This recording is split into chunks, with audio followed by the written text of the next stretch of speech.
बिस्मिल्लाहिर्रहमानिर्रहीम। अस्सलामु अलैकुम वरहमतुल्लाह। एक बाप ने अपने बेटे से कहा कि अपनी बीवी को तलाक दे दो। बेटा हैरान बहुत हुआ क्योंकि मियाँ बीवी बच्चों समेत हंसी खुशी की ज़िंदगी गुजार रहे थे।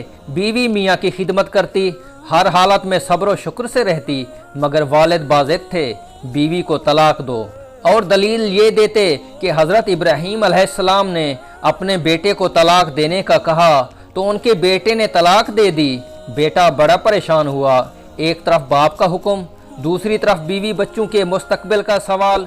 अगर बाप का हुक्म मानता है तो बच्चों का मुस्तकबिल तबाह हो जाएगा, अगर हुक्म के खिलाफ करता है तो अल्लाह नाराज़ होता है। नौजवान ने ये सुन रखा था कि मुफ्ती के पास हर मसले का हल मौजूद होता है। उसने सोचा मौका अच्छा है, चलो इस बात को आजमाते हैं।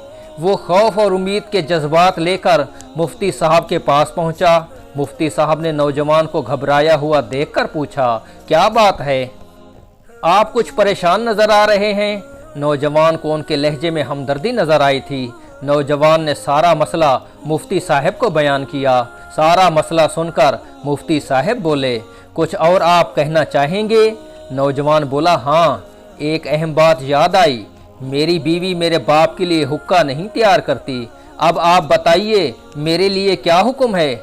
मुफ्ती साहब बोले, अगर मसला ऐसे ही है जैसे आपने बयान किया है, अगर आपके वालिद इब्राहीम अलैहिस्सलाम की तरह और आप इस्माईल अलैहिस्सलाम की तरह हैं तो तलाक दे दें, वरना ना दें।